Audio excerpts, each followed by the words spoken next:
Bien, pues buenas tardes, Rosy, bienvenida. Ya estábamos charlando acerca de este tema, tratando de darle orden y sentido a lo que puede ser esto que vamos a abordar, que es los cuidados paliativos.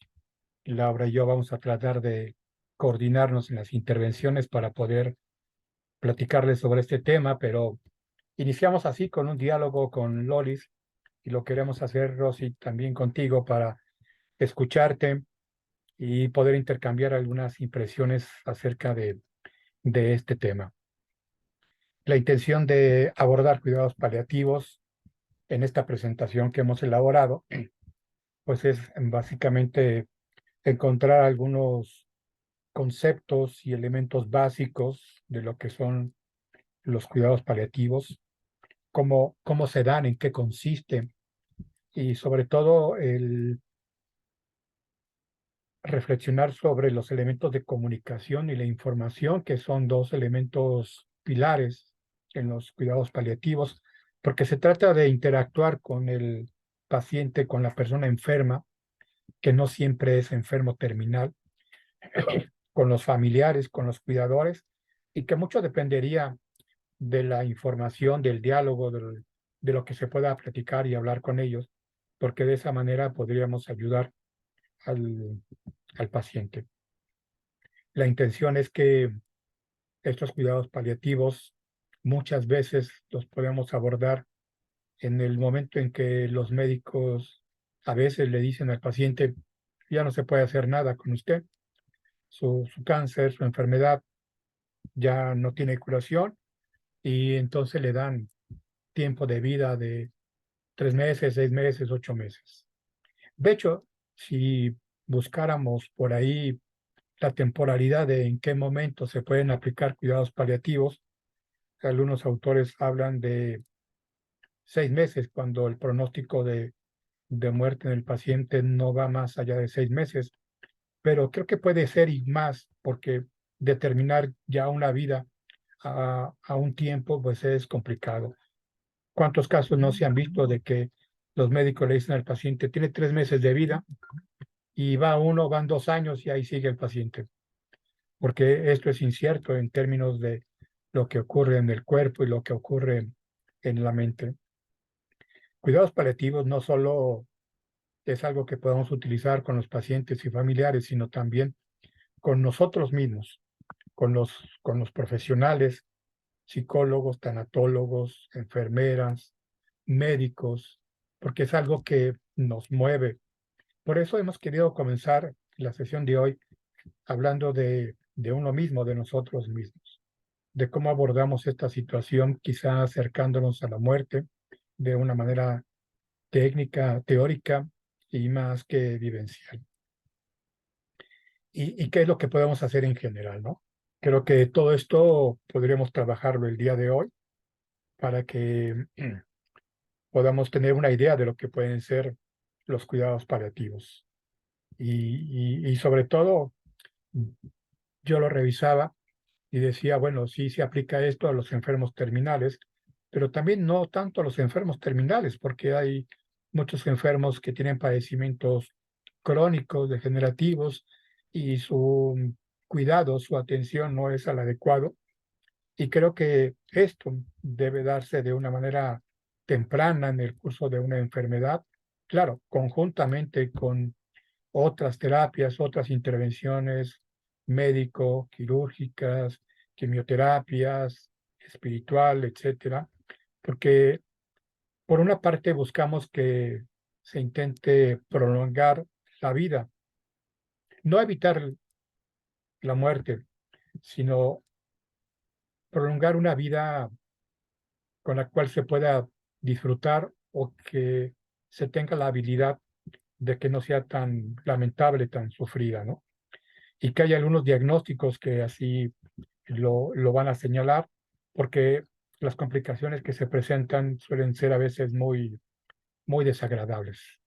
Entonces, pues vamos a ir manejando estos conceptos de cuidados paliativos y pues no debemos dejar de lado lo que la misma Organización Mundial de la Salud desde 1990, porque hay que decirlo, cuidados paliativos propiamente no es una intervención vieja, es relativamente nueva y que en algunos momentos algunos autores hablaban de que realmente lo que se va a trabajar con la muerte en una persona debería de llamarse cuidados paliativos y no tanatología, porque tanatología, como hemos visto, pues hace referencia a la muerte en el proceso de duelo, pero también a otras pérdidas. Sin embargo, algunos autores decían que lo principal es cuidados paliativos porque va directamente a lo que es en esencia el trabajo previo a la muerte de una persona.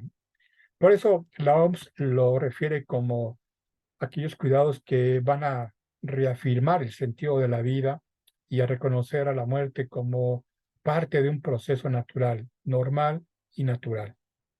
No se trata de ni de acelerar la muerte de una mejor manera, ni de alargarla en lo posible, porque a veces esto cae en el encarnicimiento terapéutico, ya lo decía el doctor López, Jorge López, de que a veces se hace hasta lo imposible por reanimar, por atender a una persona en el umbral de la muerte para que sobreviva.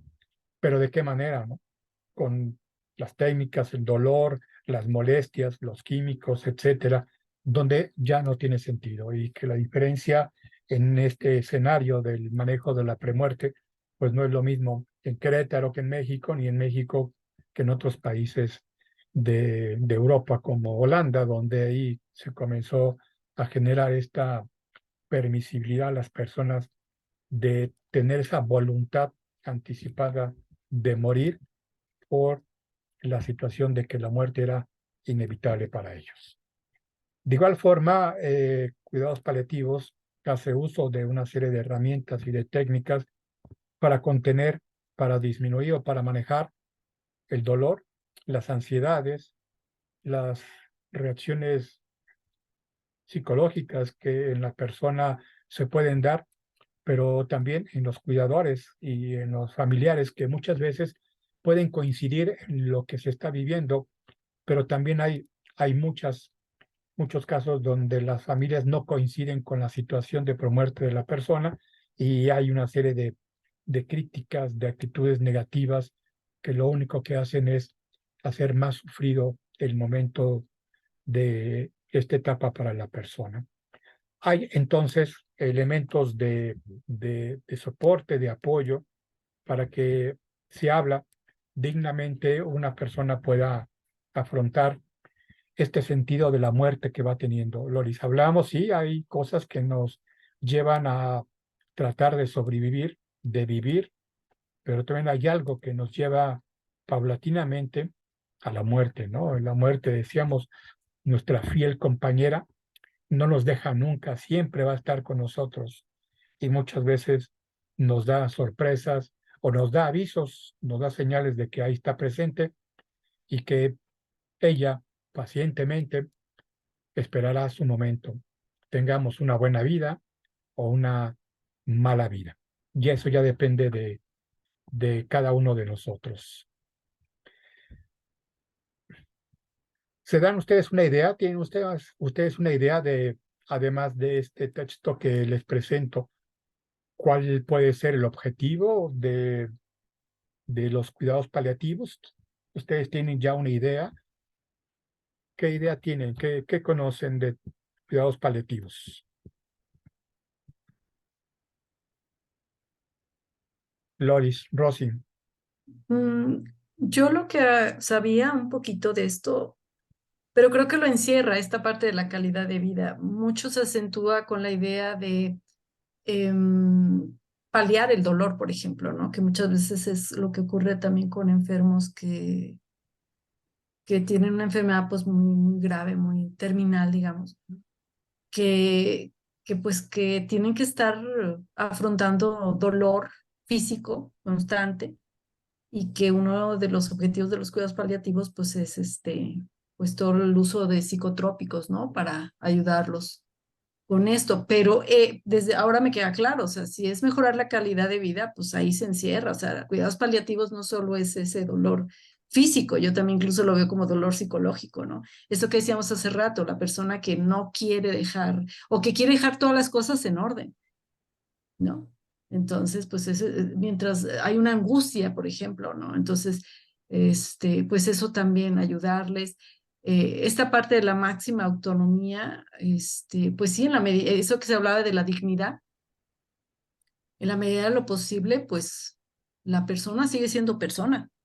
Entonces yo creo que eso no lo debemos olvidar, ¿no? Entonces, ese trato digno, esa autonomía hasta lo que más se pueda.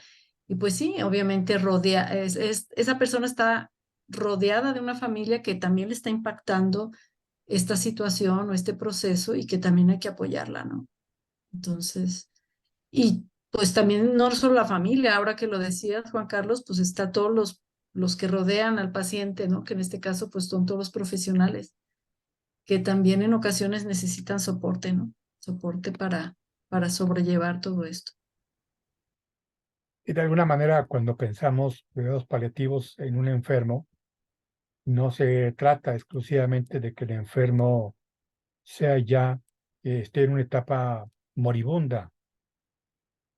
Si bien hay algunas enfermedades que presentan un umbral de dolor muy mínimo, muy doloroso, como el cáncer, por ejemplo, cierto tipo de cáncer, no es tampoco exclusivamente para ellos. Creo que cuidados paliativos debe de aplicarse a aquellas personas que ante una enfermedad que sea declarada como no curable y que además tenga un mal pronóstico con un avance crónico y que presente las alteraciones tanto físicas como psicológicas que nos permita apoyarlo en ese sentido, ¿no? Y que además son pacientes que muchas veces deben ser cuidados por un familiar, por otra persona, por un pariente, y que también está viviendo ese proceso. Entonces, que el cuidado paliativo se genera hacia todos los sentidos. De ahí que en muchas ocasiones se tenga que hablar de cuidados paliativos en diferentes áreas, cuidados paliativos para los psicólogos, cuidados paliativos para las enfermeras, cuidados paliativos para los médicos, para los anestesiólogos, etcétera, porque cada profesional hace una intervención de acuerdo a su perfil y es en base a las necesidades de la persona que está en esa situación, ¿verdad? Eh, ¿Qué piensas, Laura? Sí, de hecho, bueno, el cuidado como tal, o cuando hablamos de cuidados paliativos, es como tal cuidar la vida.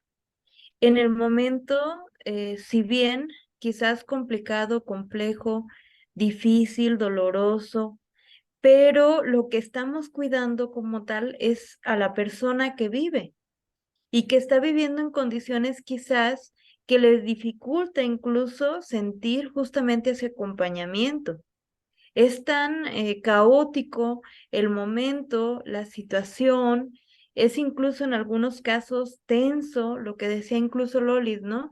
Arreglar todos los pendientes antes de eh, afrontar estos momentos finales. En el caso de quien cuenta con esta capacidad o esta oportunidad de estar en un estado de alerta, para poder justamente dar como este cierre a su vivencia.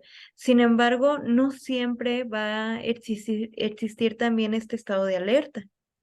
Y sin embargo, cuidar, pese a que la persona quizás todavía o quizás ya perdió contacto con su conciencia, con sus estados de alerta, también estaría orientado a seguir cuidando esta vida de la mejor manera.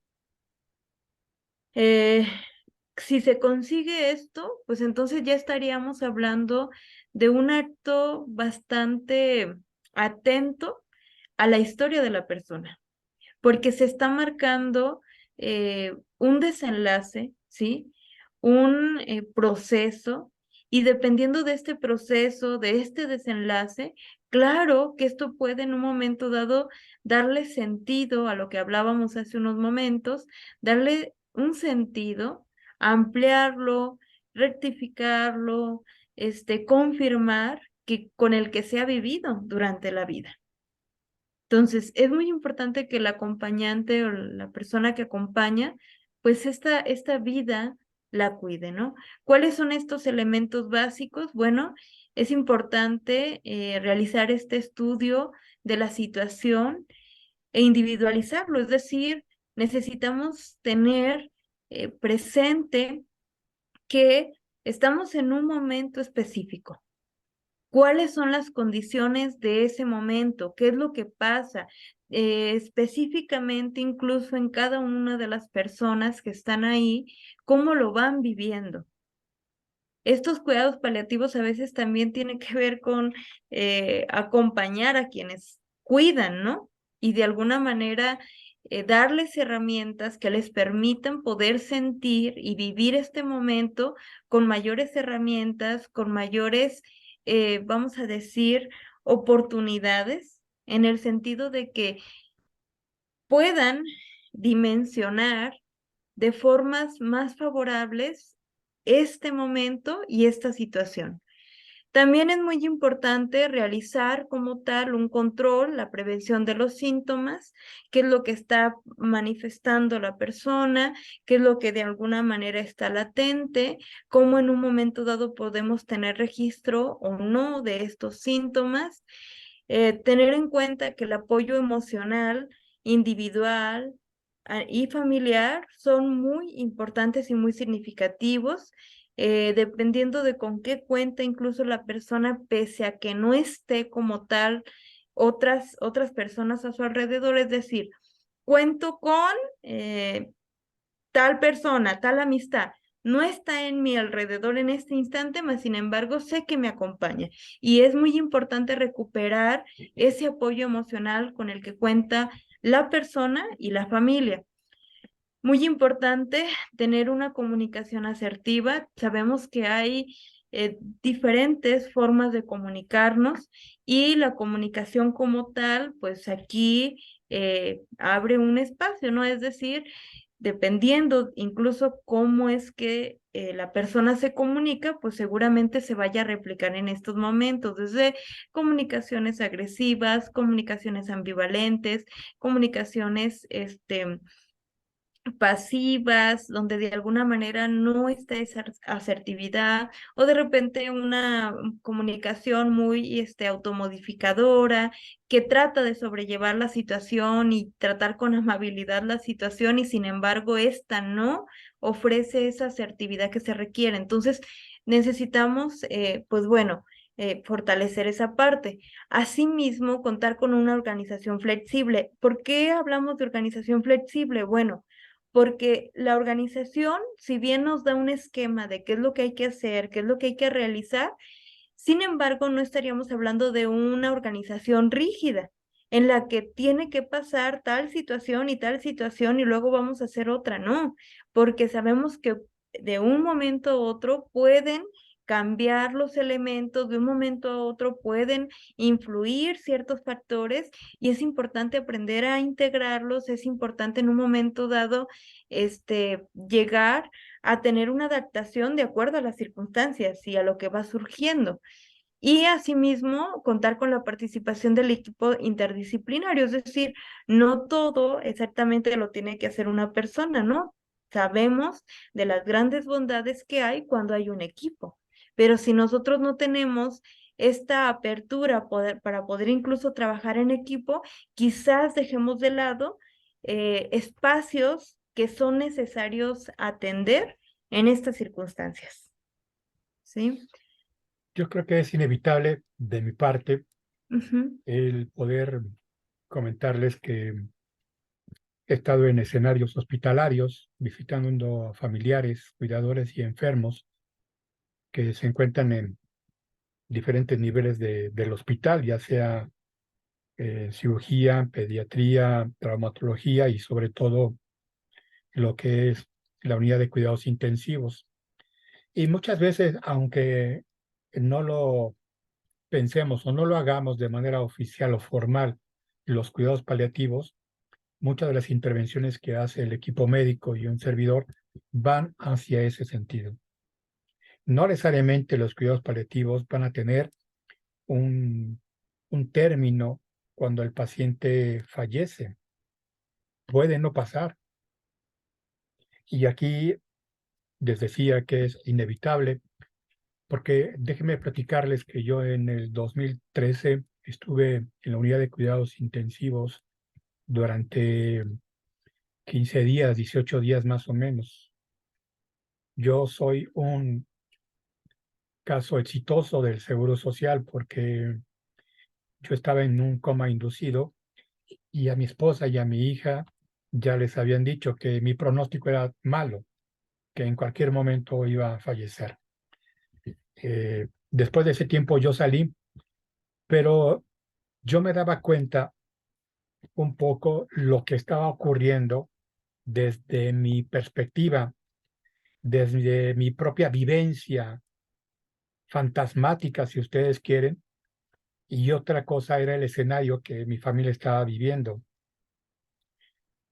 Estos elementos y este tema de cuidados paliativos a mí me toca mucho porque en ese entonces igual estaba en un diplomado de tanatología, lo estábamos impartiendo en el Seguro Social y lo tuvimos que suspender porque entré yo al hospital y Cristi, bienvenida, ya apagué tu micrófono,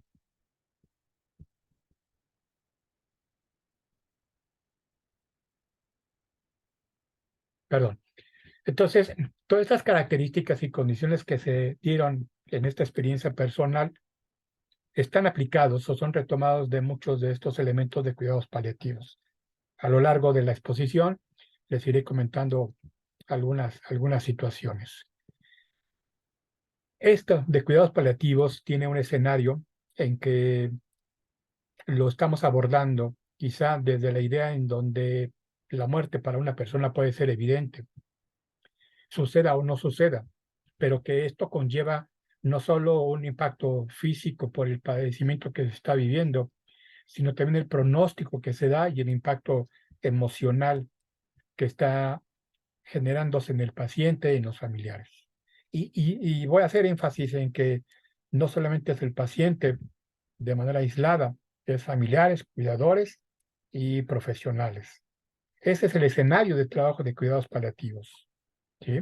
No es algo que tengamos que enfocarnos exclusivamente a la persona que está enferma, al paciente, sino al general, al escenario, a las personas que están involucradas en este hecho de una enfermedad física y un sufrimiento emocional. Y que muchas veces lo podemos atender a partir de un requerimiento, de una demanda o simplemente de la necesidad del paciente y que no sabe qué es lo que requiere luego de dar cuenta que va a fallecer. ¿Por qué? Porque la enfermedad puede ser progresiva, puede entrar a escenarios donde las condiciones psicológicas, cognitivas, emocionales de la persona se vean limitadas y después no tenga conciencia de qué realmente qué es lo que quiere, qué es lo que necesita, pero que nosotros como profesionales debemos de detectar, debemos de identificar como esos requerimientos y necesidades del paciente, porque a veces no lo puede hablar, no lo puede decir, no lo puede expresar, y es a través de los familiares o de nuestra valoración clínica cómo podemos determinarlo. Este escenario que vamos a trabajar en cuidados paliativos tiene diversas modalidades porque bien lo podemos trabajar, decía, en una unidad de cuidados intensivos, en un área de hospital, en el domicilio o bien en un tiempo de consulta externa o ambulatoria, como le llamamos. Me acuerdo de una paciente que padecía cáncer y que iba a la consulta de psicología y que me tocaba programarla cada 20 días o cada mes a su siguiente consulta y siempre tener la idea de que regresará, porque quizás no regrese, fallezca antes. Y en algunos momentos, en algunas consultas, la atendí más de 6 meses. En algunas consultas la paciente llegaba casi muriéndose, muy delicada, cansada, sin fuerzas, porque tenía cáncer, un cáncer que ya le había invadido el cuerpo, pero estaba ahí y caminaba. Era acompañada y asistida por una nieta y a veces por una sobrina, y en ocasiones había que remitirla a urgencias para que fuera valorada. Pero ese es luego lo que nosotros como profesionales nos inquieta de atender a una persona que está en estas condiciones y que necesitamos ayudarla de una manera para que pueda estar bien al momento de morir, porque no podemos hacer nada de evitar su fallecimiento. La experiencia, en el caso de los profesionales, de enfrentarse a la muerte no es fácil. De hecho, hay registros, investigaciones que hablan que desde que un médico, una enfermera está en su formación, en un porcentaje del 20 al 30%, los alumnos tienen una percepción negativa sobre la muerte de los pacientes y en un menor porcentaje sobre la muerte de sí mismo. Los profesionales de la salud van preocupándose por la muerte del paciente, por lo que ellos no pudieran hacer.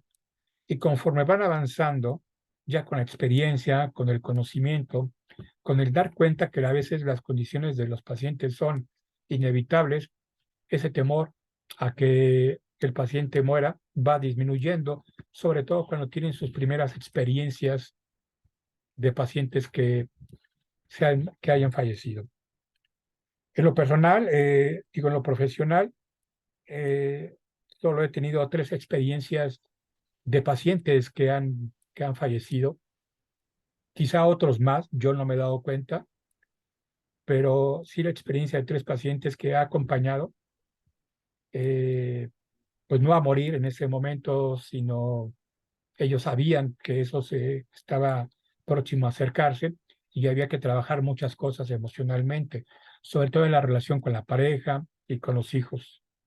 Recuerdo el caso de una de ellas que me dejó una herencia. Bueno, no se emocionen, no fue ni un carro, no fue una casa, fue, fue un libro, fue un libro que me dejó en fotocopias y engargolado, porque ese libro hablaba de el enfoque de la metafísica para entender psicológicamente algunas enfermedades físicas, poco cercano a lo que era algunos trastornos psicosomáticos, si ustedes quieren. Y era un libro que ella leía y manejaba y luego me consultaba y me comentaba, me preguntaba de los tantos síntomas que ella tenía, lo revisaba. Algo parecido también lo ha trabajado Luisa Hay en esa explicación metafísica de las enfermedades. Era un libro que ella quería mucho y me enteré que falleció y no supe más de su esposo hasta 3 meses después que me buscó y me dijo, pues ahí te dejó una herencia. Yo dije, pues a ver, el carro qué tal está, ¿verdad? Fui a su casa, platicamos y me entregó ese libro que quería y aún lo conservo. Es un libro que no he conseguido como tal, pero me ha servido mucho para entender algunas cosas de los pacientes. ¿Quiénes van a requerir cuidados paliativos? Además de los pacientes que ya hemos comentado en esas características, pues en un 60% los enfermos oncológicos. Tarde o temprano, el cáncer pues tenderse y trae como consecuencia la muerte. Y en otros padecimientos, en un 30%, los pacientes requieren de este acompañamiento, de llevarlos al momento, no de morir, sino de que puedan trabajar muchos aspectos de su vida, de sus emociones y aceptar, entender y asumir y preparar a la familia, a quienes dejan al momento en que ellos tengan que morir. Y este tiempo que les decía de cuánto hay que darles cuidados paliativos, un poco dependemos de la temporalidad que los médicos le asignen al paciente, pero también por su propia evolución, porque hay pacientes que no se quieren morir y que nuestro trabajo puede ser 3 meses, 6 meses o hasta un año. En mi caso, les platicaba cuando estaba en cuidados intensivos, yo no me quería morir, yo no pensaba en morirme.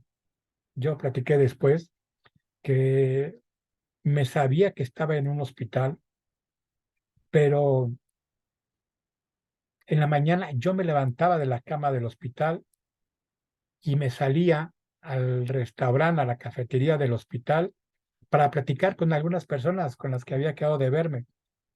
Y después regresaba a mi área, a mi cama, a mi camilla, para pues quedarme ahí, porque supone que yo estaba hospitalizado. A veces pasaba de que llegaba y mi cama ya estaba ocupada por otra persona. Y entonces tenía que requerir el apoyo de las enfermeras para que me buscaran otra cama en donde yo tenía que estar porque me estaban atendiendo, ¿no? Pero en ningún momento pensaba yo y les decía a mis familiares y amistades en que me iba a morir. Yo hacía planes, actividades y de eventos, aún sabiendo que estaba en ese hospital y que eso me ayudaba a tomar decisiones. Claro, no siempre estuve bien. Seguramente la medicación que tenía me hizo alucinar muchas cosas, pero aún yo pensaba, imaginaba que tomaba decisiones con respecto a mi familia y daba las indicaciones al respecto. Laura conoce a una compañera, colega de consultorio de muchos años, Claudia Camacho, y ella ya ha estado conmigo y yo le daba indicaciones de qué es lo que tenía que hacer. De hecho, fue una de las primeras personas que cuando yo reaccioné, tomé conocimiento y pude hablar, a ella la llamé para que actuara en base a ciertos compromisos académicos que teníamos en conjunto. Bien, la muerte es un fracaso, la muerte es algo, sí, inevitable. La muerte la debemos de ver como no haber logrado permanecer en vida mucho tiempo. La muerte es un punto que nos da un momento de reflexión, de evaluación de lo que hemos hecho en la vida. La muerte es algo que nos va a prohibir seguir viviendo o seguir haciendo las cosas. Eso ya es en la singularidad de cada persona. Yo les preguntaría a ustedes, antes de morirse, antes de morir, ¿qué les gustaría hacer? Que no han hecho. Que de pronto si ustedes pudieran pensar, no, pues antes de morir quisiera, yo por ejemplo, darle un beso a Julia Roberts y no me voy a morir hasta que no lo haga, así que no me preocupa en ese sentido, pero ustedes tienen algo así como, no una meta, sino como un pendiente que quisieran, que les gustaría hacer antes de morir. Les dejo a ustedes el micrófono. ¿Qué opinan?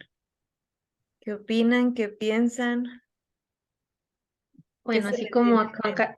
A Juan Carlos se le antoja a Julia Robert, a mí pues el darle un beso a George Clooney, ¿verdad?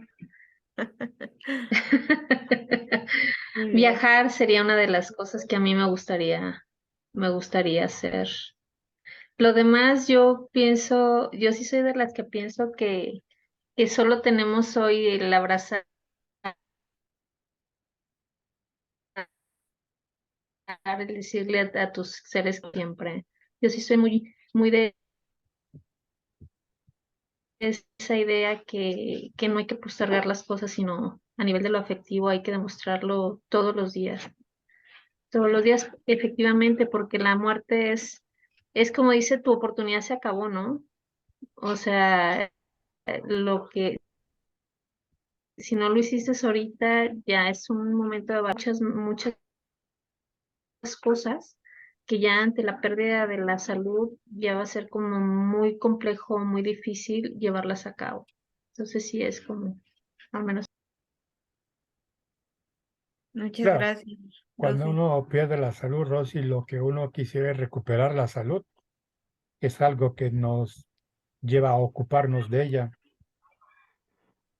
Pero además del beso a este actor, viajar. Tengo yo en mi pantalla un cuadrito que se ve. ¿También ustedes lo ven o Sí, Sí, sí no? se ve. ¿Y sí cómo se lo ve. quito? Ah, De esto sí se ¿Cómo lo ve. intervención quito? con ¿Cómo cuidados lo puse, paliativos. verdad? Ahí ya se quitó. Ya se quitó. Eh, Rosy, ¿a qué país te gustaría ir? Ahora que conoces Qatar por la televisión, ¿ahí te gustaría ir? Fíjate que viajar para mí creo que te expande el mundo, te expande por ejemplo, efectivamente, ahora viajamos todo el mundo a Qatar, un país con muchas, eh,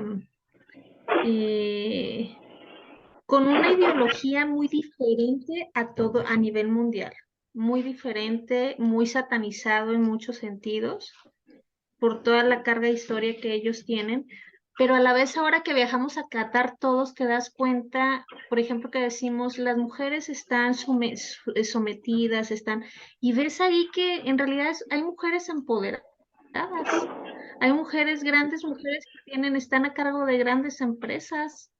Es un país que la gran mayoría tiene una gran calidad de vida y es como ponerte a reflexionar qué están haciendo ellos. O sea, se sataniza por la parte religiosa y cultural que tienen, pero por otro lado te das cuenta que la calidad de vida es muy alta. Entonces, eso te expande el horizonte. Aquí en México vivimos en una burbuja, sumidos, a todos los mexicanos nos tienen con la pata en el cuello y aún así tratamos de sobrevivir y ser felices. Desafortunadamente cada cultura es distinta y a mí me gusta viajar para conocer culturas, comida. Creo que te expande mucho, mucho el pensamiento hacia una parte más elevada. Excelente, Y a mí me Rosy. gustaría mucho pues ir al Vaticano, conocer Roma, Italia, que me gustaría. ¿Por el lugar que es o lo que representa Y o Grecia, o por Grecia. tu perfil religioso? Por lo que representa, me gusta sobre todo la parte arquitectónica, a mí me atrae mucho la parte de la arquitectura y la historia que al final de cuentas, pues también en cuestión de lo religioso, pues impacta mucho, mucho mi vida, ¿no? Claro. Turquía dicen que es un país hermoso, hermoso que también me gustaría mucho conocer. ¿Cuál? Turquía, ¿Cuál dijiste? Ah, Turquía. Turquía, sí. Bueno, Tengo una tía oigan, que si me acaba de ir permiten, país hermoso. y está si me fascinante. permiten, yo quisiera comentar. Cristina, ¿Sí? adelante. Sí, no, yo quiero hacer dos comentarios. Uno, recuerdo con mucho, ahorita, bueno, traigo emociones encontradas, con relación a hace 4 años, justamente, hoy me salió en el Face, yo no me recordaba, hoy, hace 4 años, le hice una fiesta a mi papá. A mi papá me avisan que podía fallecer, que se le tenía que amputar la otra pierna. Mi papá dice que no, y le pusieron una fecha. Entonces, hoy, el día de hoy, hace 4 años, yo le hice una fiesta. Se iba a despedir enterito, completito, sonriendo, muy guapo, con un tequila, le mandé traer unos jarochos y se despidió, todo el mundo lo vio despedirse. ¿Cómo enfrentamos esta situación de la muerte? ¿Cómo nos gustaría irnos? Con dignidad, con alegría, con sonrisas, con la gente que te acompañó. Hoy, hace 4 años, y mi papá fallece el 25. Mi papá entra en estado de agonía una semana antes, y coma ya, pero pero así vives, de manera digna, alegre, y con relación a Juan Carlos, él estaba muy mal, él no lo sabe, o a lo mejor se lo dije,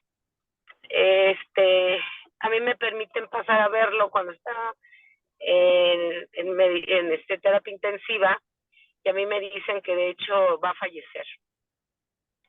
Y me dicen, pasa y despídete de él, porque está muy mal.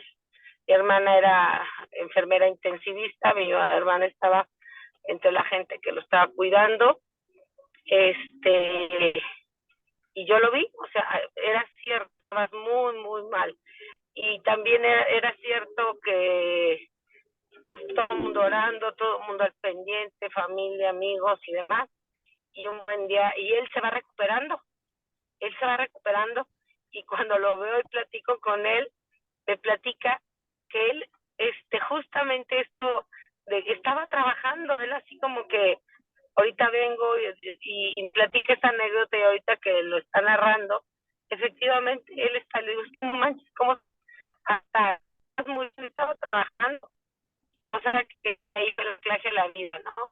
A él es lo que más amaba, y que justamente, pues otra vez lo llama y lo ata, lo ancla a la vida. Y por último, creo por ahí oí algo con relación de vivir, morir como se ha vivido. A mí me encanta viajar, conozco todo el país, todo México, y alguna vez he soñado, y esos sueños todos los he logrado. Juan Carlos lo sabe, ahorita me voy a un viaje soñado, un viaje desde hace rato que quería, y que ahorita me lo cumplo, y en ese sentido creo que llenamos de intensidad, de grandeza, de vida, de pasión a la vida, ¿no? Y hasta donde, ahorita justamente decías tú, irte a Italia, algún día soñé eso, irme a Italia, a Roma, ahorita me voy en Navidad, me voy a Suiza, me voy a Italia, me voy a Francia. ¿A qué le apuestas en tus sueños? De tal manera que la vida nada te deba, ¿no? En esto, como que ahí está el momento que llegue, tú estás tan plena y tan satisfecha, como que no, pues no te debes nada, ni debes nada. Yo creo que ese es uno de los principios que nos siguen moviendo y dando vida. Gracias. Gracias, Cristi, por tu comentario, por Sí. sentido, y le agradezco. Pues estamos haciendo intervención en cuidados paliativos con nosotros mismos y recordando cómo se daba esa situación. Generalmente, en el campo de la psicología, de la tanatología, el requerimiento de un cuidado paliativo lo hace el médico, que muchas veces el médico no le da tiempo, no es su función, no es su trabajo, se da cuenta del pronóstico que tiene su paciente y hace una serie de recomendaciones.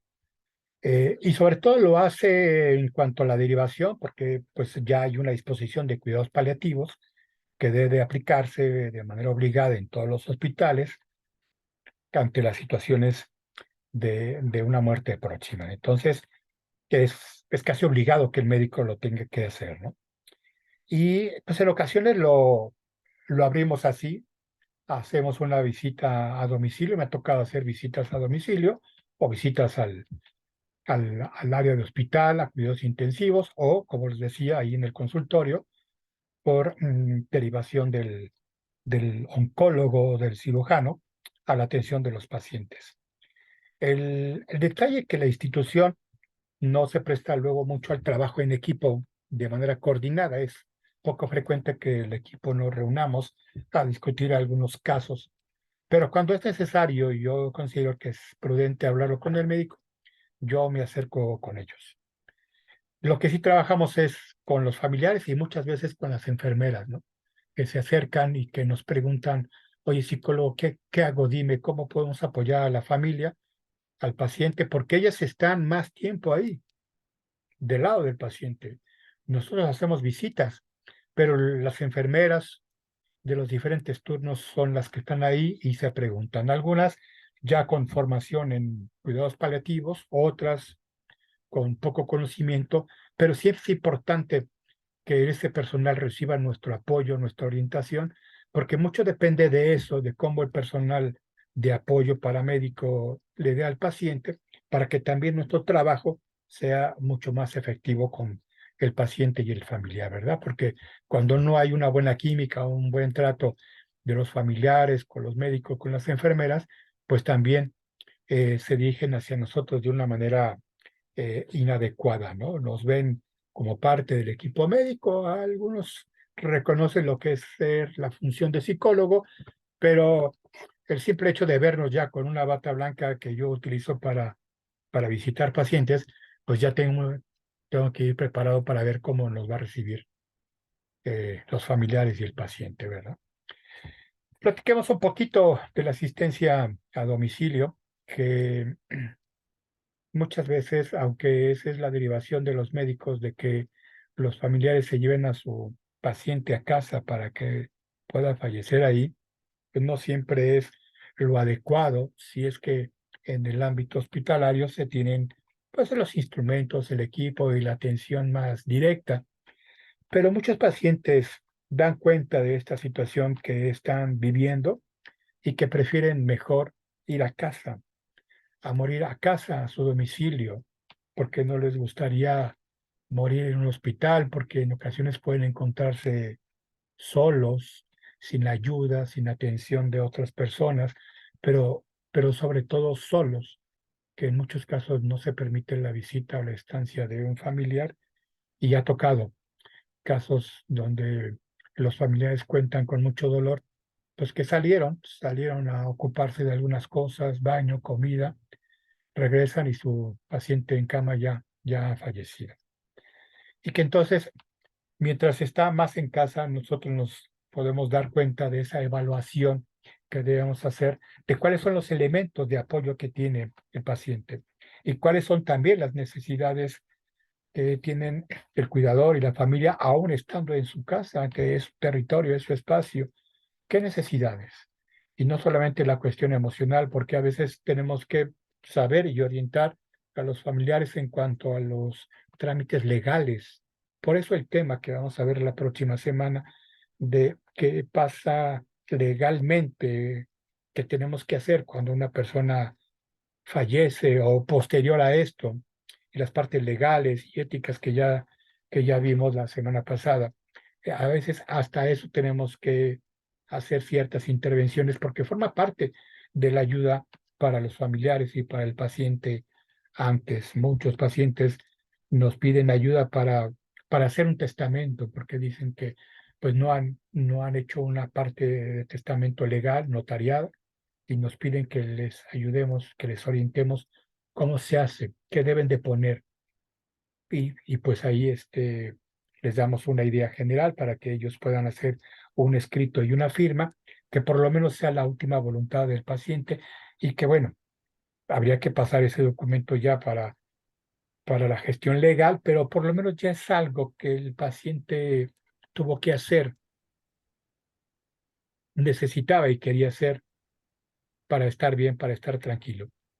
Yo me acuerdo cuando hice mi primer testamento, eh, yo pensé, híjoles, ¿a poco voy a anotar y cada uno de los nombres de los libros que tengo? Porque ya yo decido, aquí te voy a dar mis libros, mi música, mi ropa, mis objetos, mis juguetes, la casa, un carro, etcétera, mis playeras del Cruz Azul, que tengo una colección de ellas, mi bicicleta.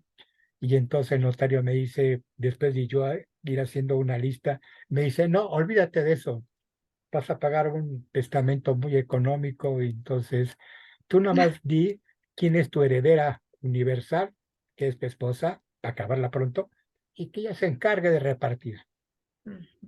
Lo que tú puedes hacer es, yo dije, yo tengo 7 metros de libros, y entonces tantos libros a tal persona y estos a otra persona. Bueno, a mi hija, que es psicóloga, entonces mi hija va a ser la ganona, ¿verdad? De todos mis libros.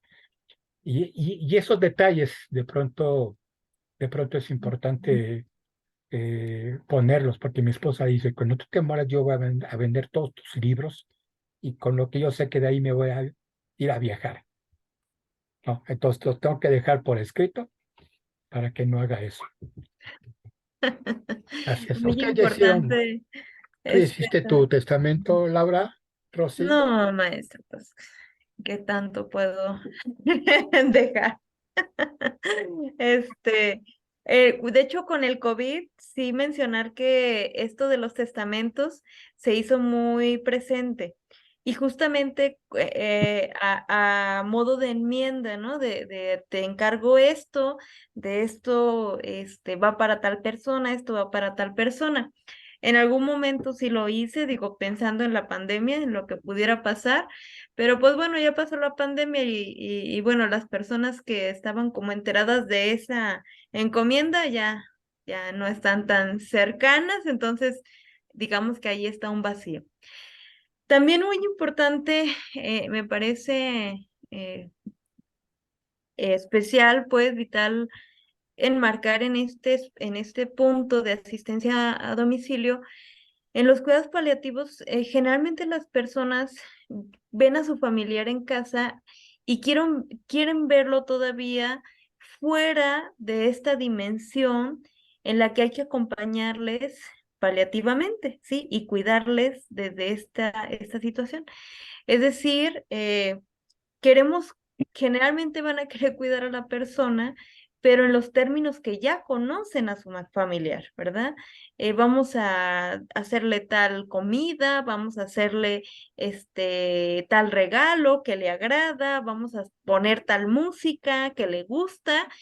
Ok, pero en este momento la persona no exactamente se va a encontrar en esas condiciones quizás de querer recibir justamente este tipo de detalles, porque no estamos cuidando a una persona o estamos acompañando a una persona en un día cotidiano normal, sino que estamos acompañándole en un momento específico.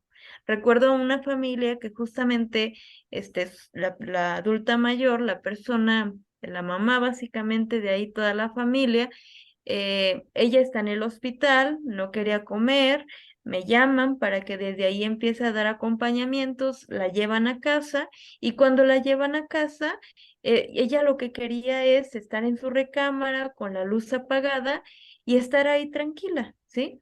Esto le generaba mucha paz, esto le generaba un espacio para poder reflexionar, para pensar. Ya de repente pues pedía que alguien entrara a la recámara. Bueno, ¿qué es lo que sucedía con la familia? Pues había mucha resistencia para poder aceptar esto, porque la familia, por lo contrario, quería prender la luz, quería llevarle globos, quería llevarle flores, querían que se pusiera a comer la comida que ahí preparaban, quería que se dejara abrazar por los nietos. Y entonces ellos interpretaban, esta familia interpretaba que la persona se estaba dejando morir y que ellos no iban a aceptar esta decisión de esta persona, ¿no? Cuando pues no, estaba en un momento en el que los cuidados habían modificado y que lo que le llevaba a sentirse en paz y en tranquilidad, pues no era lo que quizás gran parte de su vida le había dado paz y tranquilidad. Esto a veces cuesta trabajo que la familia lo asimile. Sin embargo, pues justamente de eso se trata también el acompañarles y el explicarles y el permitir que se pueda llegar a ese puente en el que la comunicación y lo que ambos quieren, es decir, familiares, deseamos tu bien y en este caso la persona eh, con la situación, pues pueda en un momento dado también recibir en ciertas formas o orientar y decir y explicitar concretamente, pues qué sí acepta en esta condición y qué definitivamente le es molesto o le es más complicado, ¿no? Entonces, pues bueno, algo ahí que me gustaría que lo pudiéramos nosotros también dimensionar, y de igual manera, cómo esto en un momento dado, pues nos pone a cuestionar mucho, ¿no? ¿Qué tanto se ha dicho en la familia acerca de estos momentos donde puede existir la enfermedad? ¿Qué tanto ha platicado? Si bien una de las situaciones a atender es la cuestión del testamento y que poco se habla, sin embargo, también en eso, en atención a este aspecto, se nos está diciendo cómo se cuida un momento de la vida que puede en un caso dado, pues ser caótico, puede ser complicado, pero qué tanto cuidamos de ese momento de la vida. Y definitivamente los testamentos pues son muy necesarios en las formas y en las en aquello que se tiene, incluso los niños. Recuerdo que un pequeño, pues ya vamos a decir, en una situación ya muy crítica, tenía un cierto juguete, ¿no? Un peluche que ahí le permitían tener. Y pues bueno, fue un trabajo muy sensible el hecho de a quién le quería dejar ese juguete que era tan importante para él. Y él decide pues dejárselo a su mamá para que eh, él, él, él pudiera estarla acompañando en todo momento. Entonces, vamos a de alguna manera ir descubriendo qué es lo que nos dice, qué es lo que de alguna manera nos puede incluso la misma persona orientar acerca de cómo realizar esos cuidados paliativos. Esa primera visita que hacemos al domicilio no es tan diferente como la que hacemos en consultorio, pero sí tratamos de priorizar en conocer cuál es la situación en la que se encuentra el paciente y su familia, cuáles son sus necesidades, porque en esas condiciones el paciente sabe más que nosotros cuál es su situación, cuál es su enfermedad, cuál es el padecimiento, cuál es el estado de sufrimiento, de preocupación, de miedo, de angustia que está viviendo. Y esa primera visita nos vamos a enterar de qué es lo que requiere para poder establecer la estrategia a qué es lo que le podemos ofrecer conjuntamente con el apoyo de los familiares. Quizás no sea un testamento. Tengo esa pregunta pendiente para ustedes, que no me la han dado respuesta, pero ya les tocará hablarlo, ¿no? Cuando nosotros llegamos con el paciente, pues vamos a escucharlo, vamos a motivar para que hable, para que nos cuente, para que nos platique y poder tener ese intercambio de información sobre lo que le está sucediendo, el entorno. Y esta comunicación que nosotros vamos a establecer no solamente es escuchar al paciente, nos vamos a dar cuenta de qué es lo que transmiten, cómo lo transmiten. Es todo un tema, es toda una formación para que nosotros podamos dialogar con el paciente y la familia, pero sobre todo escuchar las palabras, los gestos, las miradas, las actitudes, toda esa expresividad que el paciente y su familia va a tener, porque no siempre va a coincidir con lo que nos dice a lo que expresa en su rostro, en sus ademanes.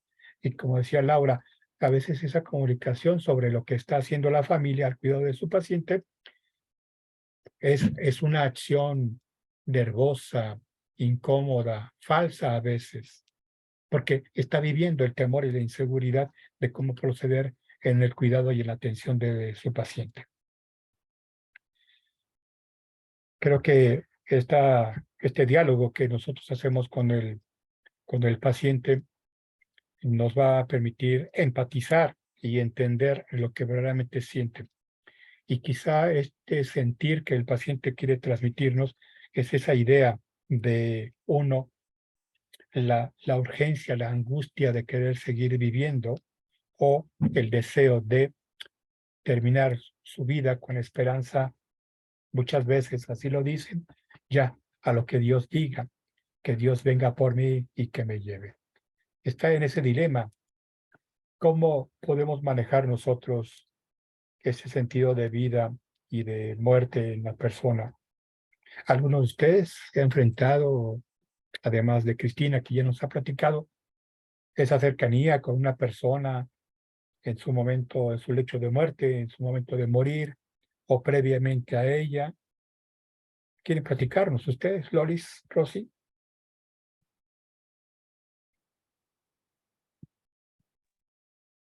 Bueno, yo les podría compartir que mi abuelita de parte de mi papá, bueno, ya está más chica, ella y una tía murieron de cáncer. Mi abuelita de cáncer en el hígado y mi tía de cáncer en un seno. Y efectivamente, bueno, llevar a una persona con ese tipo de enfermedad, pues el desgaste a nivel, o sea, de familia es muy fuerte. En cuestión de cuidados paliativos, obviamente que toda la energía, toda la familia está centrada o enfocada en esa circunstancia, porque, por ejemplo, mi abuelita duró como 4 meses en cama. Y gracias a Dios, hubo un contexto donde la familia toda se unió para estar ahí. Se turnaba, había mucha comunicación familiar y fue dentro de todo el contexto de la enfermedad de mi abuelita, porque fue una mujer muy amorosa y se vio en el contexto de su partida la unión de esa familia gracias al amor que mi abuelita inculcó en todos sus hijos. Y desde esa parte, los cuidados paliativos, desde la parte humana, que en realidad yo lo veo el contexto de los cuidados paliativos que tienen que ser desde la parte humanista, lo que la persona dio es lo que recibió en su lecho de muerte. Entonces toda la familia se unió y estuvimos ahí. Y dentro de todo, el cierre de mi abuelita fue bonito. Aún y con toda la enfermedad y todo el desgaste, hubo mucha unión. Entonces sí pienso que parte de ese proceso de desprendimiento y de cierre ante la enfermedad y la vida y la muerte, yo pienso que sí, las personas ahí es donde dicen que cosechamos lo que sembramos, ¿no? Y es donde ahí ves lo que tú tienes o lo que recibes a partir de cuando vas a dejar este mundo o este plano. Y en cambio con mi tía, pues también ahí estuvimos, pero ella siempre fue como más de ella. De hecho, ella tuvo un golpe que se dio y se le abrió una herida en el seno, y porque ella no le gustaba compartir, dejó que esto se hiciera canceroso. Y en el proceso de mi tía darse cuenta de el ocultar, el no tener la confianza de decir, mira, me pasa esto, voy y me checo, se agravó y fue muy doloroso verla a ella partir ante la situación, porque simplemente a ella la iban a operar porque tenía el estómago muy inflamado y pensaban que era del estómago. Y la persona que lo iba a operar era un primo muy cercano de la familia. Cuando ya la van a meter a quirófano, que va el cardiólogo a checar, pues la va descubriendo y se van para atrás el cardiólogo y le habla a mi primo y le dice, ¿ya vistes? Es que no es el estómago. El seno lo tenía totalmente muerto, caído. O sea, se quedaron impresionados del cuadro que tenía mi tía, porque ella iba porque ella se quejaba que su estómago le inflamaba y todo, pero como ella traía situaciones de no hablar pues, de la mujer que no se debe como mucha, ay, se me va ahorita la palabra, Vergüenza, ¿no? Pudor, el Sí, pudor. o sea, vergüenza. no, es que ella tenía como las mujeres de antes, ¿no? Que no tenía que enseñar y nada más su esposo, o sea, ¿cómo la iban a checar? Y fue impresionante, no nada más para los profesionales, sino para la familia, que dijeran, ¿cómo la descubren? Y totalmente el seno muerto, negro. Y decía, es que esto no es no lo podemos concebir nadie. Y a partir de ahí, por eso fue como bien complicado. Ella sí también duró como 3 meses en cama, pero ahí sí fue como más desgastante porque fue una paciente más difícil a partir de toda la ideología y todas las cosas que ella traía de su educación, muy, pues ignorancia, ¿no? Hablamos de Entonces, pues, Rosy, hablamos de este concepto de pudor, de vergüenza, de pena, para poder decir estas cosas que son muy personales, que tienen que ver con lo que pasa en nuestro cuerpo. Lo mismo ocurre en el tema de la sexualidad, lo mismo ocurre en el tema de la salud mental. ¿Realmente es pena, es vergüenza o hay otras cosas que nos hacen inhibir este conocimiento para los demás? Estos secretos de lo que pasa en nuestro cuerpo, en nuestra conducta, en nuestra forma de ser, porque tú estás hablando de una mujer tradicionalista, pero hoy en día, todavía 2022, hay muchas personas de 60, 70, de 40, de 50 años que ocultan, que reprimen el expresar estos padecimientos que están teniendo. Y no se diga el no acudir con el médico para la atención de un padecimiento que puede ser en un primer momento leve, superficial, pero que se puede agravar, ¿no? ¿Realmente tú crees que sea esto que tenga que ver con la pena, con la vergüenza? yo pienso que sí es más la parte del tabú, de la tabú e ignorancia. Yo lo veo desde esa, no sé ustedes con lo que les platico, pero yo veo que es tabú e ignorancia. Porque mi tía ella fue siempre también muy solitaria, ella vivió en Estados Unidos, y ella nada más cuando platicaba, ella decía que la vida era muy dura. Y ella como Claro. que tuvo que siempre afrontar la vida ella sola, ella sola, ella sola. Y yo pienso que a partir de ahí ella también se enseñó que ella era sola y le costaba mucho trabajo buscar apoyo en alguien más. Ni siquiera en sus hermanas, porque vivía con una hermana que también había quedado viuda y no podían comunicarse en ese sentido, era ella, ella, ella. Y sí iba con el doctor y le platicaba, es que mi estómago me duele, pero desde la parte, yo creo que también de las situaciones de los conflictos sexuales, también por eso, porque bueno, pues era el pecho, algo como de mucha represión sexual, no sé, era un complicado. Rosy, Lolis, yo sé que ustedes no quieren morir, igual que nosotros, Laura y yo, no queremos morir, pero tenemos que hacerlo. Pero, ¿de qué les gustaría morirse o de qué creen que se van a morir ustedes? No me digan que durmiendo y no despertar. ¿Eh? Eso es lo más deseable, ¿verdad? Para todos. Rosy, ¿de qué crees que te vas a morir? Bueno, yo no sé, ya será Dios cuando me quiera llevar. Yo digo que a lo mejor de un infarto. Sería como dicen que la muerte de los favorecidos, ¿no? Pero yo sí tengo que tener previsto, dado el historial de mi abuelita, de mi tía, que hay historial de cáncer.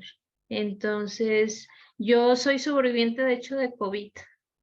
¿Ya? Caí 7 días hospitalizada en el civil. Y estoy viva gracias a Dios y porque, bueno, le pedí mucho que me diera vida para sacar a mi hijo adelante. No te querías Y morir porque también, querías estar en este diplomado. exacto, necesitaba yo estar entonces, y con mayor razón llega el diplomado a mi vida y después de entender por qué Dios me puso en ese proceso, entender lo que es el COVID, entender lo que las personas que salimos de una hospitalización, lo que se vivió en una hospitalización con COVID. Y yo previamente, 2 años antes, mi esposo también cayó muy grave en el IMSS, en la 46 del diabético y con muchas complicaciones. Sí, la parte hospitalaria de una enfermedad es bien compleja. Yo con él lo viví y fue en acompañamiento. Yo siempre estuve ahí, hubo familia, soporte, apoyo, pero las personas que caímos en hospital de COVID estuvimos solos. Yo le decía a mi hermana, me sentía como Jesús en el Monte de los Olivos, librando la batalla contra los demonios, porque lo único que yo tenía seguro a un lado era la muerte. Mañana, tarde y noche, sola. Nomás viendo a ver a qué horas, preguntándole a los enfermeros quién moría, que si te van a entubar, desde que entras te dicen firma porque si ocupas te vamos a entubar. Y yo le dije, de ninguna manera. Dime dónde firmo porque no te voy a permitir que me intubes. Porque decía, esta es mi batalla y yo la tengo que librar. Tengo un hijo que me ocupa afuera. Sabías que eso Y podía bueno, pasar, pero bendito no Dios, aquí querías. estoy. Así Bendito Dios, es. los estoy conociendo. Y yo sé que me llegó este diplomado porque pues tengo mucho que ofrecer todavía a los demás. No te vas a morir de infarto, Rosy. Tienes mucho amor a la vida. Sí. De otra cosa que a lo mejor causa el infarto, pero no directamente, ¿verdad? Primeramente Dios. Lolis, ¿tú quieres compartirnos algo? ¿De qué te vas a morir? No sé, no. A veces pienso en muchas posibilidades, ¿no? Incluso a lo mejor un accidente. Un accidente, me ocurre. Algo que inesperado, algo que de repente no tenía previsto. Creo que así. Y otras veces pienso que voy a morir de muy viejita. Casi la de Titanic, ¿no? Ahí en su camita calientita. Ok. Pero a veces he pensado eso, que a lo mejor en un accidente. Antes de que eso ocurra, nos avisas para que nos des la esmeralda o la Claro, joya esa la joya ahí la tengo. que no la tires, por favor. No la tiré por la borda. Así es. Pues sí, de alguna manera es algo que podemos pensar. Mi abuela tenía Parkinson y yo pienso que a lo mejor a mí me va a dar Parkinson como a ella. A ella no le incomodaba y yo yo le echaba porras, creo. Pero bueno, pues ya conociendo un montón de enfermedades, pues ya lo que sea es bueno, pero que sea rápido, ¿no? Sea lo que sea. Porque si no, imagínense otra vez la familia a sufrir. Una cosa sí les digo, le he dicho a mi familia, no tengo motivo ni tengo el recurso suficiente para ser objeto de deseo de algún delincuente, pero si me llegasen a secuestrar y pidan rescate por mí, no lo den, no lo den. De todos modos creo que me voy a morir y entonces para qué echarle a perder la vida a la familia, ¿no? Y que se metan deudas. Mi suegra me quiere mucho, creo que me quería mucho. Ahora no sé porque ha tenido un infartos cerebrales y está discapacitada. Pero cuando yo estuve hospitalizado, ella decía, pues hay que hacer algo, hay que llevarlo a otro hospital, hay que vender la casa y cosas así, ¿no? Y yo le había dicho a mi esposa, sea lo que sea, aquí me quiero quedar, que aquí me atiendan, pues trabajo aquí y yo tenía confianza en ello. Antes de entrar al hospital, a perder la conciencia de la realidad de afuera, eso fue lo que dije, aquí quiero estar, aquí me atienden y ya. Afortunadamente tuve toda la atención. Pues sigamos en esta parte de la comunicación, la cual pues es importante. Ustedes saben que al hablar y escuchar nos damos cuenta de los secretos, las emociones, las palabras, las necesidades del paciente, y eso es lo que tratamos de hacer. No hay otro objetivo más que ser empáticos y escuchar atentamente al paciente, que se sienta escuchado por nosotros, que tenga la confianza de que lo que está hablando lo estamos entendiendo, lo estamos asumiendo, que a lo mejor no estamos de acuerdo con él cuando el paciente nos dice que hagamos algo, ¿no? Que le demos algo, que le digamos al médico que le ponga tal o cual inyección porque ya no quiere seguir viviendo con el dolor, con el sufrimiento. Pero el trabajo terapéutico implica que en la medida que el paciente empiece a hablar, empiece a expresar, esto forma parte de un descanso, de un desahogo, y que las palabras pues son milagrosas, no solo las que dice el paciente, sino la manera en cómo nosotros también lo podemos decir. Por eso es que nuestra comunicación es diferente a la comunicación de los familiares y otros médicos. Los pacientes lo dicen. Doctor, es que lo que usted me ha platicado, sus palabras, me han hecho entender, me han dado la confianza, me han dado la seguridad y me han permitido desear y seguir adelante. Quizá desde una situación sugestiva de mirarlos, de tocarlos, de entenderlos, etcétera, ¿no? En lo personal, algunos pacientes me han confundido con maestro cuando yo veo a sus hijos, ¿verdad? Pero también hay pacientes que me han confundido con un ginecólogo. Nada se parece a psicólogo, a ginecólogo, pero bueno. Pero también hay muchas pacientes que me han confundido y me dicen, ok, padre, ¿cómo no? Como si yo tuviese esta actitud sacerdotal, porque, bueno, soy padre de familia, pero así padre de que lo que yo hago de escucharles y hablarles y decirles, lo sienten, lo sienten en su corazón, en sus motivaciones, y van generando una actitud diferente, una comprensión de las cosas sin enjuiciarles, sin criticarles, entendiéndoles y aceptando un poco lo que digan, ¿no? No los toco, no me acerco en la consulta a los pacientes. Tampoco lo hago en la cama cuando voy de visita al hospital, ahí a un lado de la camilla, pero yo en lo personal no soy muy dado a tocar la mano, el hombro de los pacientes ni los familiares. Quizá no es algo que se me da y además no lo hago por cuestión de distancia y de higiene. Aunque no falta, ¿eh? A veces los pacientes son los que se acercan y me saludan de mano y me dan un abrazo. Hoy en la mañana recibí un abrazo de una paciente porque la voy a ver a este enero y se acercó y me abrazó y me dijo felicidades. Yo dije, bueno, ok, está bien, el abrazo. Algunos pacientes quizá necesitan ese abrazo. En alguna ocasión lo di a una de las pacientes que atendía porque sentía que creo que lo estaba pidiendo, que lo necesitaba. Y no porque estuviese llorando, que dejo que el paciente llore y hable de esta situación a veces terrible en su vida, pero sí en algún momento me ha salido eso. ¿Ustedes qué tal son? ¿Hablan más? ¿Tocan más? ¿Escuchan más?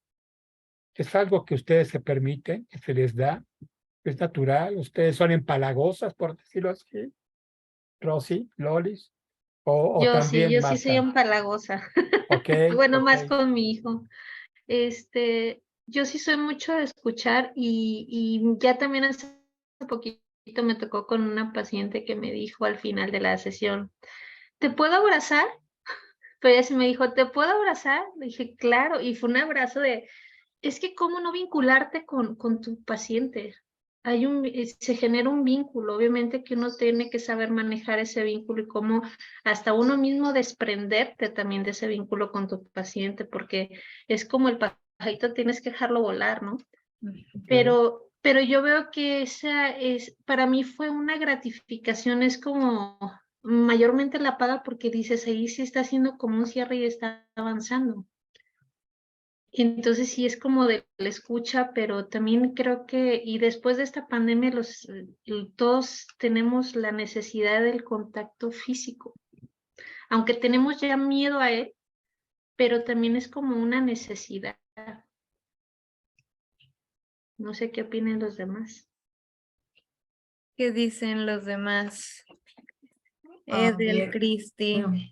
bueno, en mi caso, Ajá. que soy docente, apenas empecé a ver pacientes nuevamente, pero en mi caso que soy docente, muchos de mis estudiantes me dicen eso que le dicen a Rosy, maestra, ¿la puedo abrazar?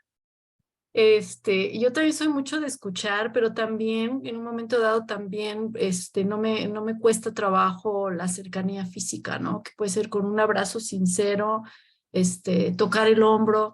O sea, creo que, y se da en su momento, ¿no? O sea, cuando como que percibo que la persona lo requiere o yo también lo requiero. Entonces creo que ahí no me reprimo en eso, ¿no? O sea, y depende, hay con otros que pues no se me da, ¿no? O sea, como que también uno ya establece ahí la distancia, ¿no? Entonces, como que tengo esa flexibilidad, me adapto, creo que suelo adaptarme, ¿no? A las circunstancias. En mi Hoy en caso. día hay que tener cuidado, hoy en día, porque de que los alumnos se acerquen a uno con esas expresiones, pues de nuestra parte puede no haber inconveniente, ¿verdad? Pero sí malinterpretarse. Y de la forma contraria, si uno como maestro o maestras tiene ese tipo de acercamientos con alumnos, alumnas, cuidado, porque pues por eso la universidad se metió en paro un mes por cuestiones de acoso y ese tipo de situaciones. Pero bueno, creo Sí, que perdón. esto, que esto en el área médica sí es algo muy señalado, ¿no? Sí. Marcan que el médico debe tener esa distancia con el paciente.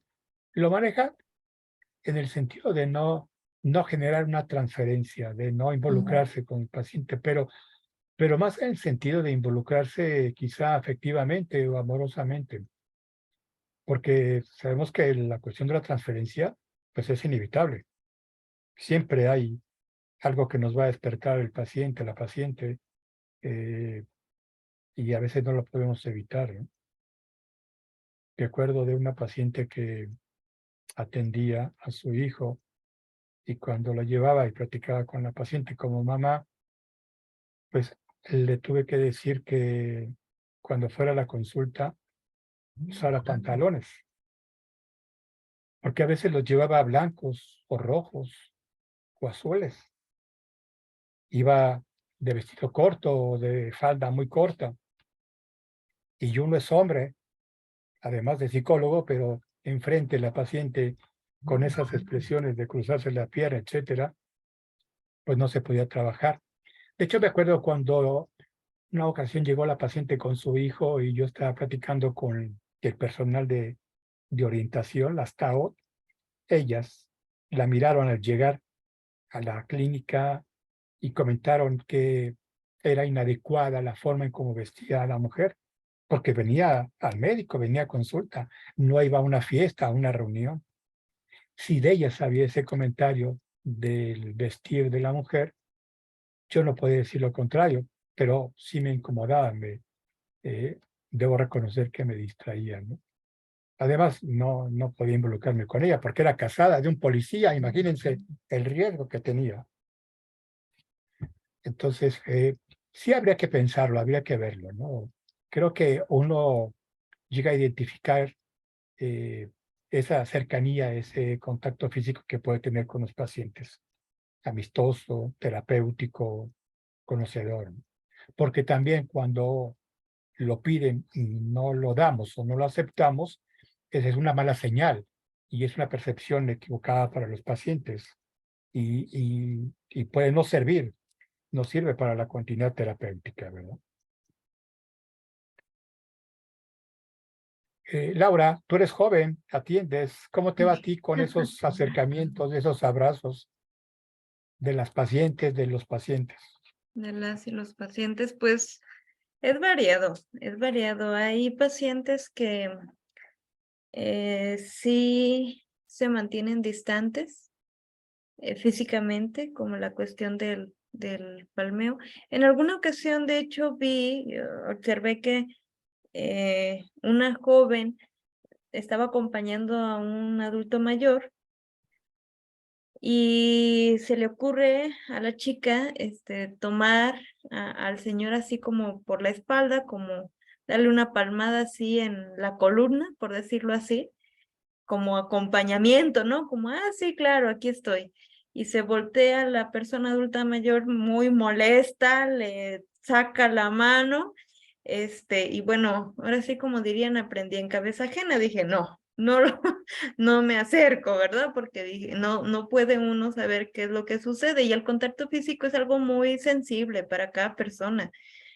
Cada persona lo percibe de manera muy, muy distinta, entonces, y uno mismo, digo, al menos no soy yo de repente muy, así como de abrazar, no es algo que tampoco me genere como aversión o rechazo, en algún momento sí fue así, pero bueno, ya se ha ido manejando. Sin embargo, sí lo hago de manera muy selectiva, por cuestiones de, pues, buscar que sea de utilidad y por consiguiente que también no se malinterprete.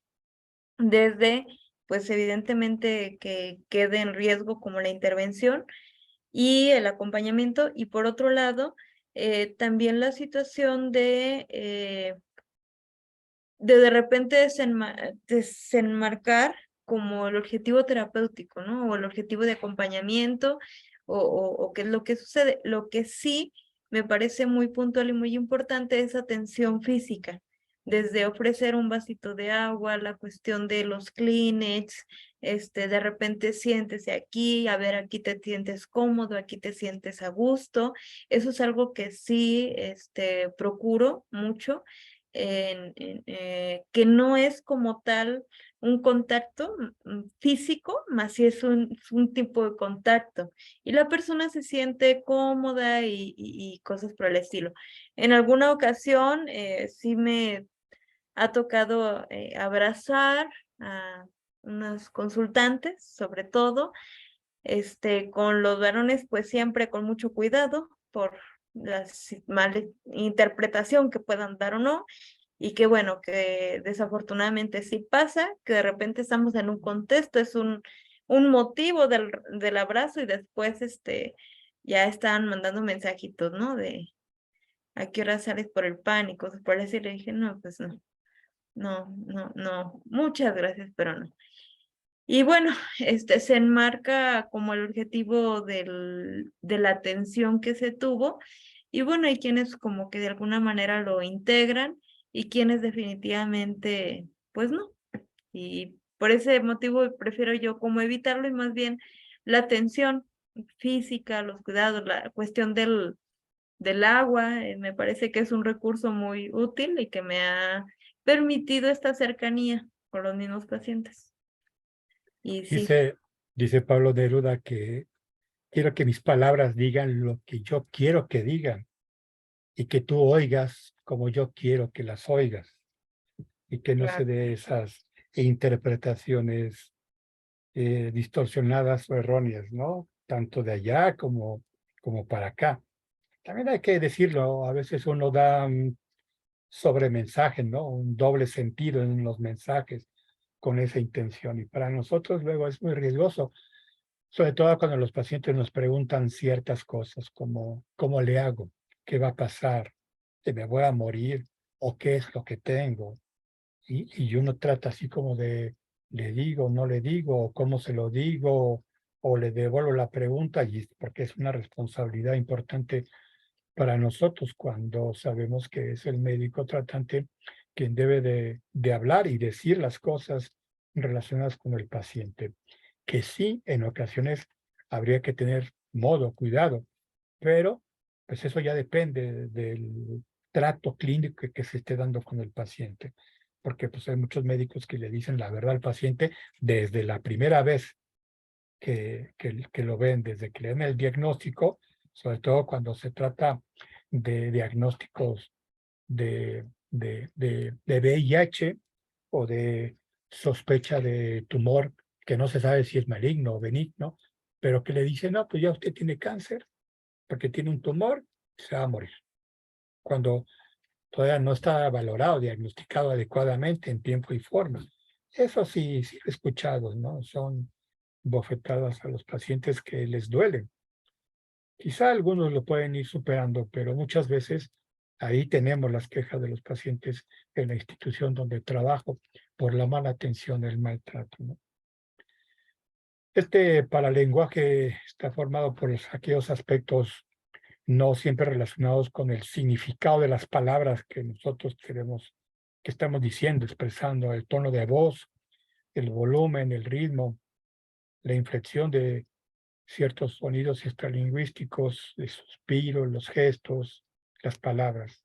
No sé si les ha pasado que de pronto, aún en las entrevistas de pareja, hay la queja de que uno de los pacientes habla de una manera como si estuviese enojado, molesto, grita, tiene una voz muy fuerte y eso inhibe la atención y los cuidados de los familiares por esta conducta. Y el paciente suele decir, no, es que no estoy enojado, no estoy molesto, yo así hablo, pero es que sí me incomoda y a veces no me hacen caso, no me dan lo que quiero, etcétera.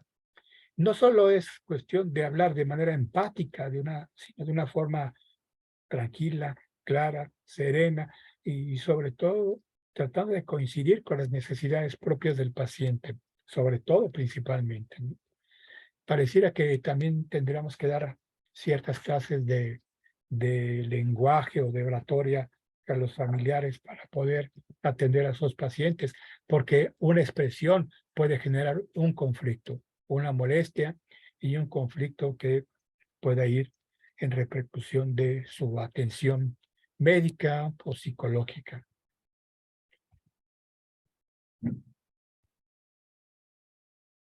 Dice que un gesto vale más que 1000 palabras.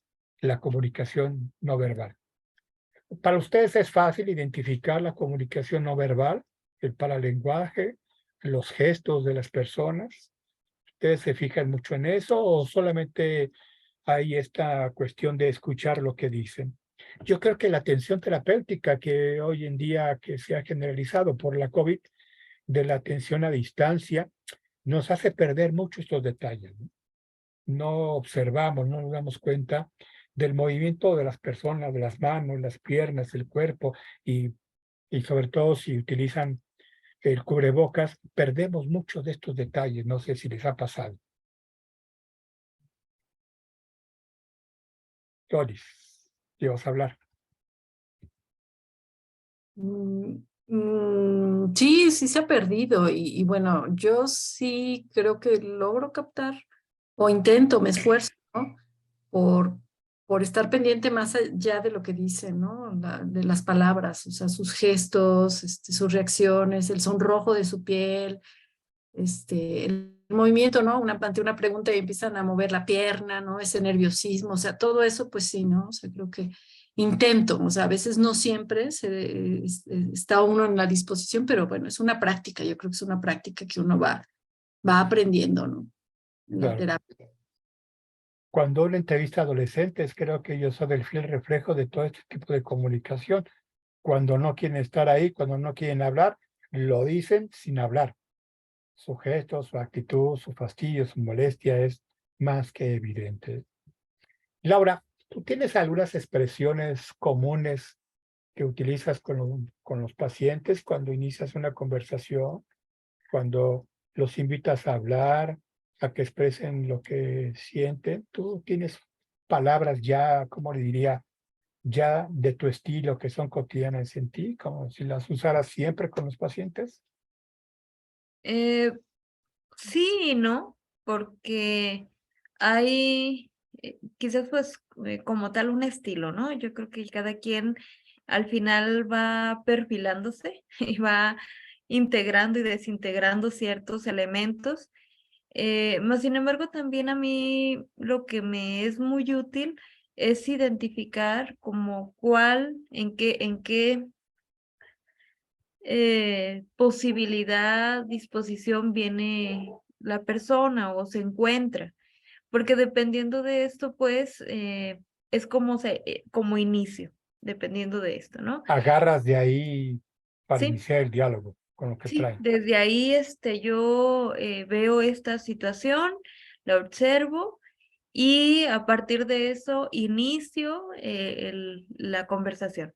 Entonces, por ejemplo, en situaciones familiares, ¿verdad? Que voy con la persona que está en un domicilio, que está en cama, con ciertos medicamentos, con ciertas situaciones, y desde que llego, pues hay quien me abre la puerta, generalmente los cuidadores primarios, y entonces ya ahí empieza, ¿no? La dinámica.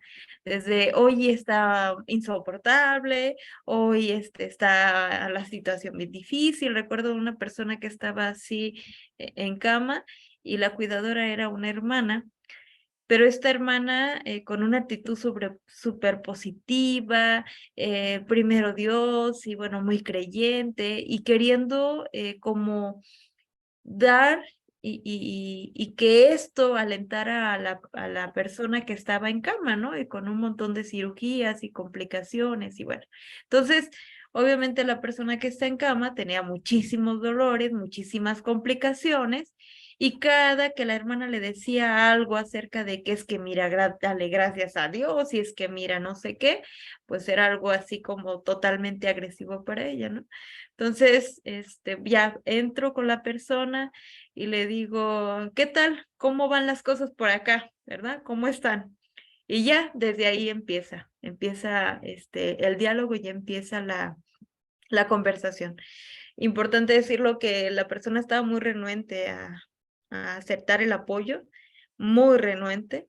Y bueno, creo que como apertura esto nos permitió justamente ir profundizando en muchas situaciones. Pero es básicamente eso. Lejos de eso, pues bueno, el inicio, vamos a decir, conocido para todos, ¿no? Las estrategias comunes de bienvenida, la cuestión del encuadre, soy una persona, soy psicóloga, te acompaño de tal manera, qué es lo que sucede, qué es lo que pasa, qué estás sintiendo con todo este proceso, han surgido algunas problemáticas con toda esta situación, qué es lo que más te cuesta trabajo asimilar de todo este proceso, cuáles han sido las complicaciones con las que te has topado, con las que se ha topado incluso la familia en torno a todo lo que te acontece. Y pues ya ahí se va profundizando y también hilando diferentes elementos que están ahí haciendo confluencia. Yo he escuchado que algunos pacientes que de pronto llegan en la primera entrevista y me dicen, no, pues es que vengo porque tengo esquizofrenia. Ujú. No, pues vengo porque el médico me mandó, es que tengo cáncer y ya en fase 3, etcétera, ¿no? Como si supieran realmente lo que es y lo dicen como presumiendo de su diagnóstico, ¿verdad? Pero también es muy común y eso es lo que más nos ocupa del paciente que no sabe, que cree que no sabe nada de lo que le pasa, de lo que tiene, de lo que siente, eh, que lo ocultan, que conforme vamos dialogando van apareciendo esos detalles de información que sabe sobre sí mismo, ¿no?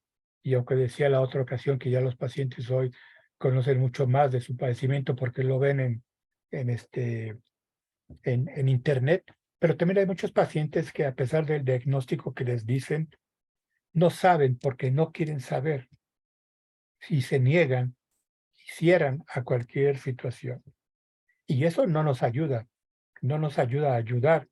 Por eso yo particularmente trato a manera de psicoeducación, saber qué es lo que el paciente sabe de sí, de su enfermedad, de su padecimiento, de su tratamiento, para darle indicaciones hasta de decirle en una libreta, tú anota todas las consultas a las que vas, anota el nombre del médico, anota el nombre de los medicamentos que te dieron, anota las indicaciones, porque no esperes acordarte de todo lo que el médico te diga.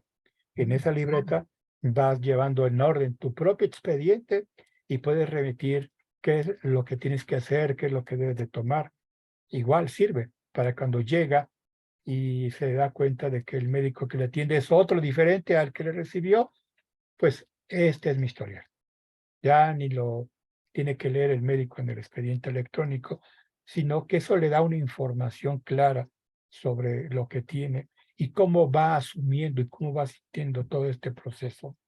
Lo que nos toca a nosotros emocionalmente es dar cuenta al paciente de esos temores, de esas fantasías y de esas creencias que muchas veces son distorsionadas y son fantasías de su padecimiento que le preocupan, que cree que con lo que tiene ya se va a morir mañana. Y eso le está angustiando. Y no, todavía desconoce que el tratamiento que hay que seguir, ¿no? Una primera etapa, una segunda etapa de medicación, de tratamiento, etcétera. En cuanto a la atención médica, pero también cuando el paciente va vislumbrando su propia enfermedad, su padecimiento, se va dando cuenta de que tiene que hacer cosas por él y por la familia, la pareja, los hijos, y le permite ir planeando. Creo que en la medida en que el paciente esté consciente de que tiene que planear su vida, aunque le quede poco tiempo de vida, es importante, porque es la tarea que está haciendo previa al momento de morir y no llegar a la muerte con muchos asuntos pendientes que no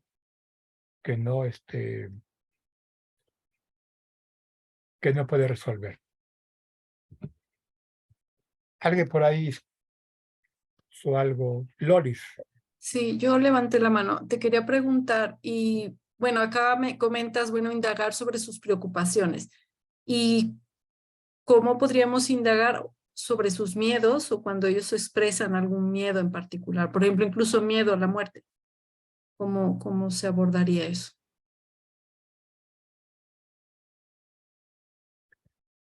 Yo lo que hago es que al dar cuenta que el paciente tiene otras cosas que decir o intuyo que está ocultando algo, identifico que es ese temor, yo pregunto directamente.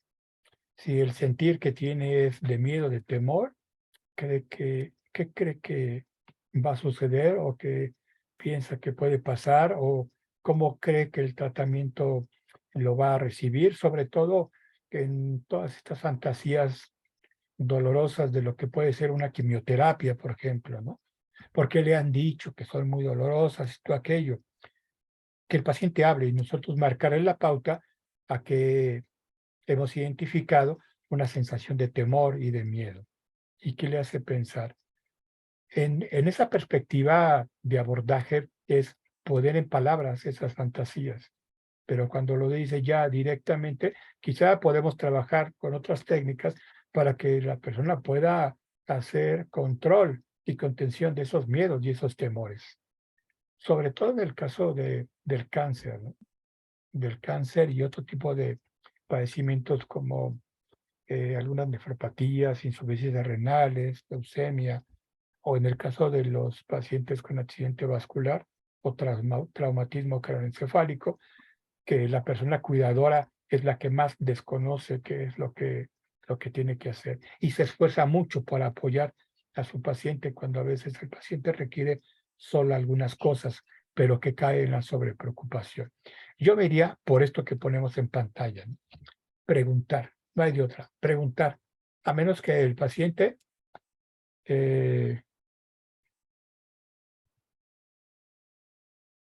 lo quiera decir y lo diga así directamente, ¿no?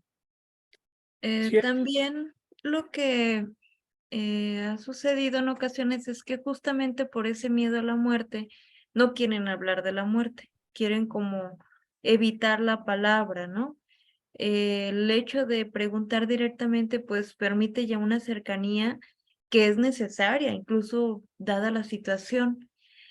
Sin embargo, bueno, yo generalmente lo que hago es más bien preguntar acerca de qué dicen los otros de su situación, ¿sí? ¿Qué pasa con los hijos? ¿Qué dicen los hijos de esta situación de enfermedad? ¿Qué dicen la pareja? ¿Qué dicen otras personas, los familiares? Incluso qué dice el profesional. Y entonces ahí vamos como evidenciando la situación para la misma persona, hasta que llega un punto en el que dice, pues el profesional o la persona, el médico ya dice que estoy en riesgo de morir, y mis familiares están muy preocupados o están enojados, ok, y a partir de eso, ya los acerco directamente, bueno, ¿y tú qué opinas? ¿Qué está pasando en ti en torno a toda esta noticia o toda esta situación de enfermedad en la que te encuentras? ¿Es algo para lo que te habías preparado? ¿Lo pensaste en algún momento? ¿Cómo viviste en un momento dado la pérdida de alguien cercano?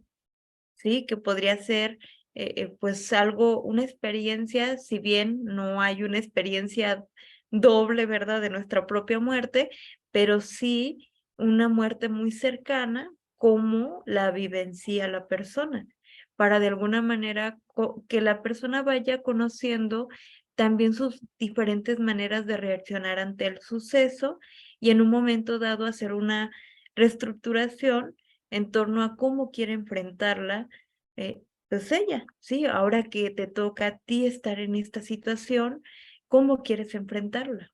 ¿Qué es lo que tú quisieras hacer, decir?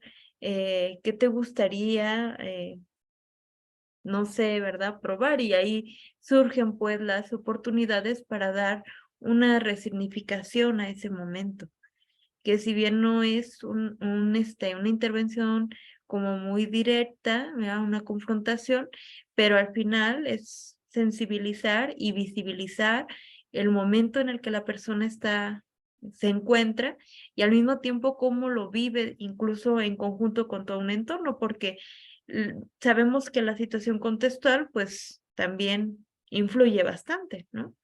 Está muy tensa la familia y está muy enojada o qué sé yo, y qué reacciones genera. Y hay quienes dicen, yo me siento muy tranquilo, ¿verdad? Pues si ya es mi tiempo listo, pero es que veo a tal persona y me estresa, me preocupa saber qué va a pasar si yo me voy. Entonces ahí ya se va atendiendo todas esas preocupaciones. Generalmente preguntamos al paciente, preguntamos a los familiares con fines informativos y para nosotros saber lo que pasa y lo que está ocurriendo, pero creo que esa no es la prioridad. La prioridad de preguntar es, más que nosotros saber, es saber que el paciente lo sabe. Porque el paciente puede llegar y dice, pues es que tengo una enfermedad y estoy deprimido. Y nosotros decimos, deprimido, tiene depresión. Y nosotros sabemos lo que implica la depresión y damos por hecho de que el paciente también lo entiende y que lo está viviendo de la misma forma como nosotros sabemos que es la depresión.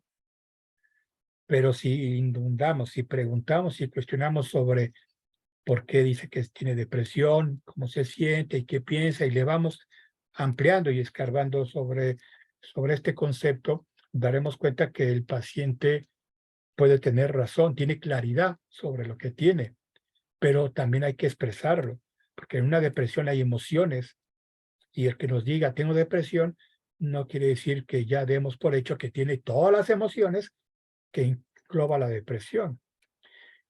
¿Qué emociones tiene el paciente y cuáles son las significativas para el paciente? ¿Cómo lo está viviendo? ¿Con miedo, con temor, con angustia, con ganancia, con culpa? Particularmente para el paciente, cómo lo está viviendo. Y por eso preguntamos y el paciente se va escuchando y va dando seguimiento. Y él mismo va conectando otro tipo de situaciones. Dice Laura, a veces podemos preguntar de otro tipo de experiencias que ha tenido el paciente previamente o cómo ve a los familiares. Pero muchas veces los pacientes lo van aportando así. Ellos mismos van sacando el hilito de todas estas cosas, ¿no? Y lo conectamos con ello. Esa es la Maestro, idea. ¿vamos a dar un descanso? De acuerdo, vamos a dejarle aquí. Paro la grabación o la cierro, nos desconectamos y nos volvemos a conectar. ¿Les parece que en 15 minutos mejor? Sí, adelante, adelante. 15 minutos, ¿les parece bien? Sí, ok, entonces son las 7:23. En 15 minutos nos estamos reconectando, ¿sale?